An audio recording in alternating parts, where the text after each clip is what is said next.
Hello friends, तो आज हमारा टॉपिक है science and symptoms of diabetes mellitus.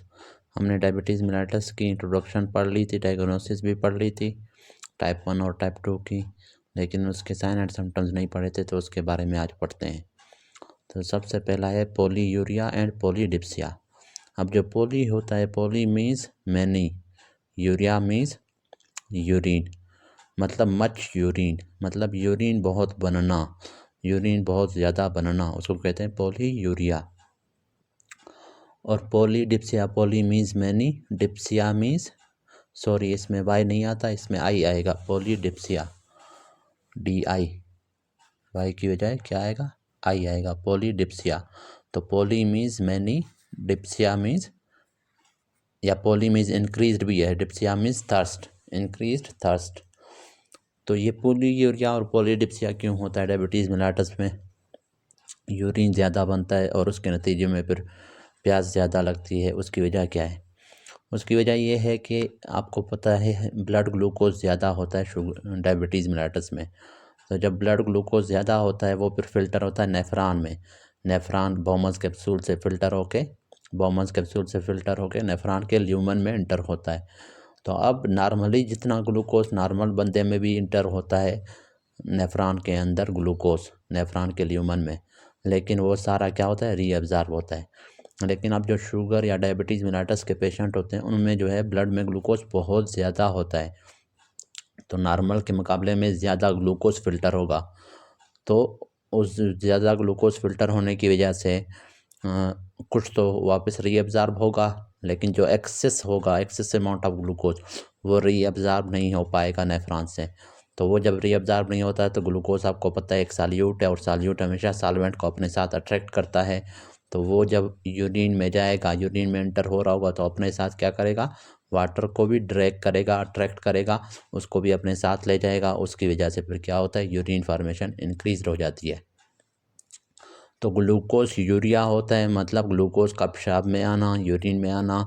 उसकी वजह से फिर वाटर भी ज़्यादा आता है यूरिन में, क्योंकि ग्लूकोज सॉल्यूट है तो सॉल्वेंट को अट्रैक्ट करता है। तो ग्लूकोज क्यों यूरिन में जा रहा है, मैंने आपको बता दिया कि ज़्यादा अमाउंट में जब फ़िल्टर हो रहा है नेफ्रॉन से, तो वो सारा वापस रीअब्ज़ॉर्ब नहीं हो पाता। कुछ रीअब्ज़ॉर्ब होगा, लेकिन जो एक्सेस अमाउंट ऑफ ग्लूकोज होगा वो रीअब्ज़ॉर्ब नहीं हो पाएगा, तो वो अपने साथ वाटर को भी रिलीज़ करेगा। तो इस तरह से फिर क्या होगा, इंक्रीज्ड यूरिन फॉर्मेशन, पोलीयूरिया। फिर जब इंक्रीज यूरिन फॉर्मेशन होगा तो ज़ाहिर है हमारे बॉडी से ज़्यादा फ्लूइड रिलीज़ हो गया है, तो हमें क्या होगा, ज़्यादा थर्स्ट, ज़्यादा प्यास लगेगी, इंक्रीज्ड थर्स्ट होगी। तो उसकी वजह से फिर क्या होता है, इंक्रीज थर्स्ट को फिर हम नाम देते हैं पोलीडिप्सिया। तो increase urine due to high blood glucose which is filtered in nephrons but can not be observed fully. तो वो तमाम ब्लड ग्लूकोज जो फिल्टर हो रहा है नेफ्रॉन में, वो सारा वापस रीअब्जॉर्ब नहीं हो पाएगा। एज अ रिजल्ट, उसके नतीजे में इट विल अट्रैक्ट सॉल्वेंट या water with it self causing more urine formation. तो वो फिर क्या होगा, यूरिन में जाएगा, जब यूरिन में जाएगा अपने साथ वाटर या फ्लूइड को भी अट्रैक्ट करके अपने साथ ले जाएगा और ज़्यादा यूरिन बनेगा। Polyuria then causes polydipsia. Polyuria की वजह से, ज़्यादा यूरिन बनने की वजह से, ज़्यादा वाटर लॉस होने की वजह से क्या होगा, ज़्यादा थर्स्ट लगेगी, उसको हम कहते हैं पोलीडिप्सिया। ठीक है, polyuria then causes polydipsia due to more water loss in urine. अच्छा, फिर हमारे पास है फैटीग। फैटीग होता है डायबिटीज़ मेलिटस के पेशेंट में, थकावट बहुत ज़्यादा होती है, टायर्डनेस होती है। उसकी वजह क्या है, क्योंकि जो डायबिटीज़ के पेशेंट होते हैं उनमें इंसुलिन कम होता है, प्रोड्यूस कम हो रहा है, या फिर इंसुलिन की रेजिस्टेंस ज़्यादा है, मतलब इंसुलिन अपना फंक्शन नहीं कर पा रहा।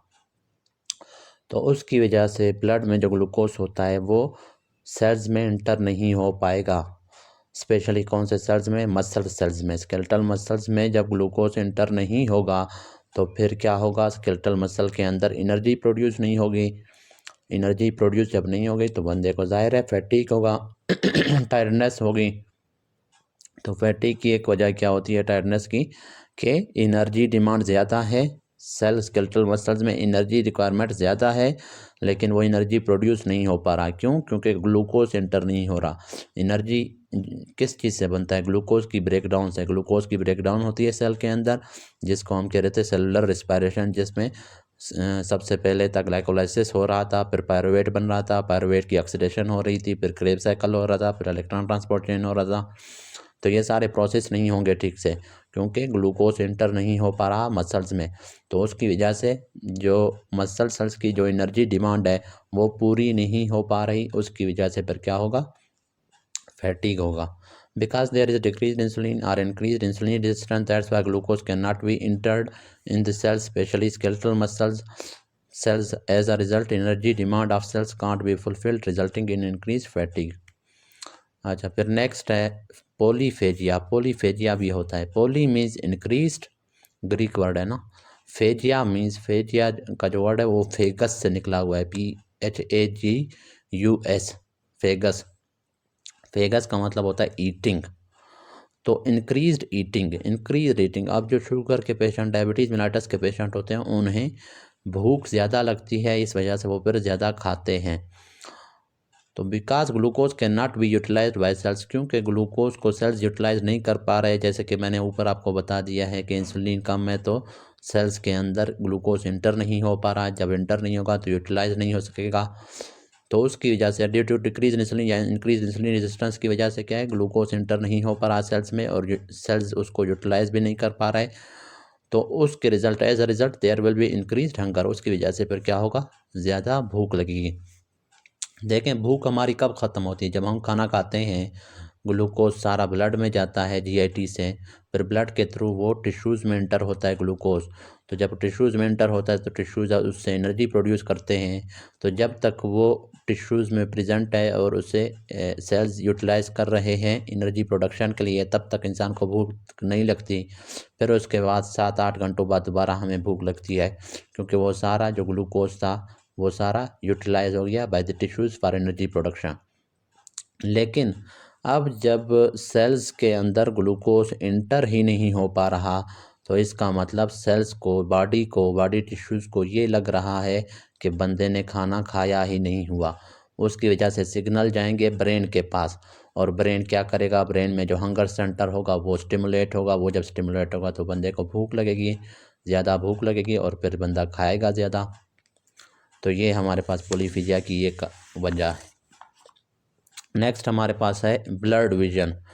बंदे का जो विजन होता है वो धुंधला हो जाता है, बंदा ठीक से देख नहीं पाता। उसकी वजह क्या है, डायबिटिक रेटिनोपैथी होती है। Retino means retina, pathy means pathology. Retina की पैथोलॉजी हो जाती है डायबिटीज़ में, उसको हम कह रहे हैं डायबिटिक रेटिनोपैथी। रेटिना को आप जानते हैं innermost layer of the eyeball है, जो कि जिसको हम नर्वस लेयर भी कह रहे हैं, वो नर्व के तौर पर काम कर रहा होता है। सॉरी। तो वो डैमेज होगा डायबिटीज़ में। क्यों डैमेज होगा, हाई ब्लड ग्लूकोज की वजह से। हाई ब्लड ग्लूकोज पहले डैमेज करेंगे, will damage blood vessels in the आई।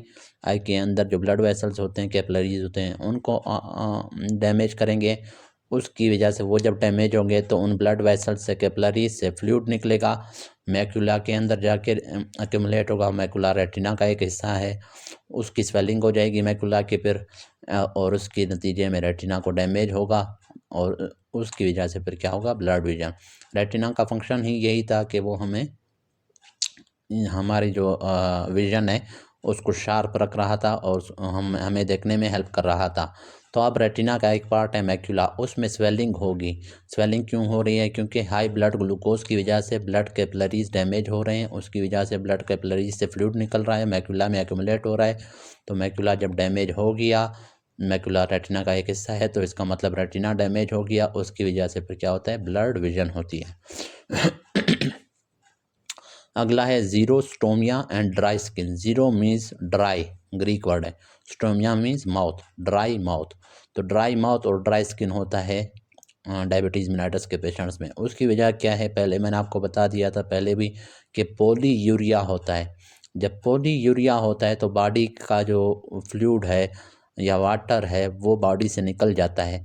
उसकी वजह से क्या होती है, डिहाइड्रेशन होती है, और उस डिहाइड्रेशन की वजह से फिर क्या होगा, ड्राई माउथ होगा और ड्राई स्किन होगी। फिर वेट लॉस। वेट लॉस क्यों होता है, क्योंकि इंसुलिन हमने पढ़ा हुआ था कि एक एनाबॉलिक हार्मोन है जो कि मसल मास को इंक्रीज कर रहा था, जो कि और वेट गेन करवा रहा था। लेकिन डायबिटीज़ में जब इंसुलिन प्रोड्यूस ही नहीं हो रहा तो उसकी वजह से फिर क्या होगा, मसल मास डिक्रीज हो जाएगा, मसल एट्रोफी हो जाएगी और साथ में उसकी वजह से फिर क्या होगा, वेट लॉस होगा। In diabetes there will be weight loss due to decrease insulin, क्योंकि ज़्यादा इंसुलिन होगा तो ज़्यादा मसल मास होगा, कम इंसुलिन होगा तो कम मसल मास होगा, तो कम मसल मास होगा तो वेट लॉस होगा, जाहिर सी बात है। फिर है numbness in hands and feet. अब हैंड्स और फीट में नंबनेस होती है या टिंगलिंग होती है, उसकी वजह क्या है, पेरिफेरल न्यूरोपैथी होती है, डायबिटिक पेरिफेरल न्यूरोपैथी होती है, उसकी वजह से हैंड्स और फीट में क्या होगा, नंबनेस होगा। पेरिफेरल न्यूरोपैथी मीन्स पेरिफ्रीज मीन्स हमारे जो एक्सट्रीमिटीज़ होते हैं, हैंड्स हैं, फुट्स हैं, फिंगर्स हैं, टोज़ हैं, तो उनमें अगर हमारे पास न्यूरोपैथी होती है, उनके अगर न्यूरॉन्स को डैमेज पहुंचता है उसको हम कहते हैं पेरिफेरल न्यूरोपैथी। और पेरिफेरल न्यूरोपैथी की एक खास डायबिटीज़ होती है, डायबिटीज़ की एक कॉम्प्लिकेशन है ये। तो due to diabetic peripheral neuropathy and vasculopathy, और वस्कुलोपैथी की वजह से भी हमारे पास क्या होता है, लेकिन वस्कुलोपैथी का भी यहाँ पर रोल होता है। वस्कुलोपैथी का अब डैमेज हो रहा है न्यूरॉन को, जो मिसाल के तौर पर फुट का जो नर्व है वो नर्व है, अब उस नर्व को भी ब्लड सप्लाई की ज़रूरत होती है, तो उसके अपने छोटे छोटे कैपिलरीज होते हैं नर्व के, उन कैपिलरीज को हम कह रहे होते हैं वेजा नर्वोजम। वेजा मीन्स ब्लड वेसल या ब्लड कैपिलरी, नर्वोजम मीन्स नर्व का। तो अगर डैमेज पहुंचेगा, तो अगर ये जो ब्लड कैपिलरीज हैं इनको डैमेज पहुंचेगा तो उसकी वजह से नर्व को भी डैमेज होगा, नर्व भी अपना फंक्शन ठीक से नहीं कर पाएगा। तो हाई ब्लड ग्लूकोज की वजह से क्या होगा, इन ब्लड कैपिलरीज को भी डैमेज पहुंचेगा, इनसे भी फ्लूइड जाएगा नर्व के अंदर और नर्व भी डैमेज होगा।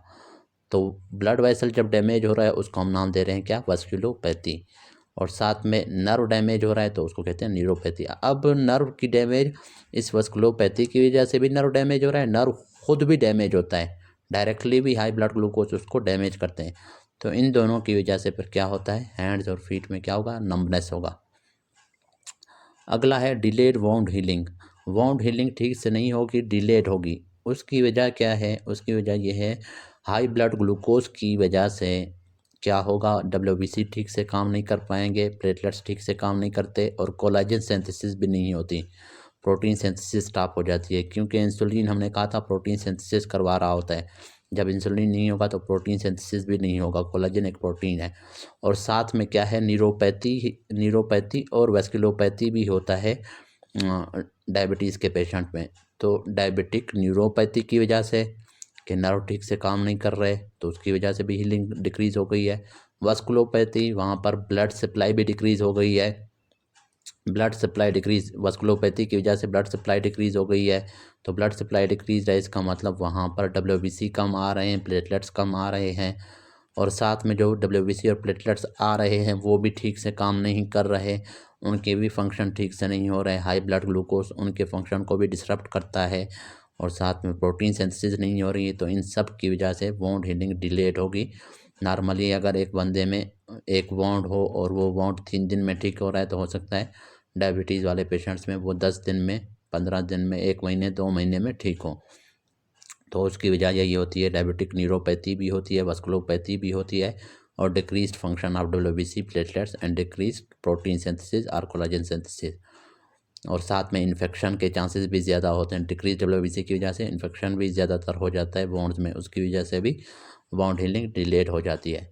तो ये हमारे पास क्या थे, साइन एंड सिम्टम्स थे। नेक्स्ट टॉपिक में फिर हम कॉम्प्लिकेशंस ऑफ डायबिटीज़ मेलिटस पढ़ेंगे।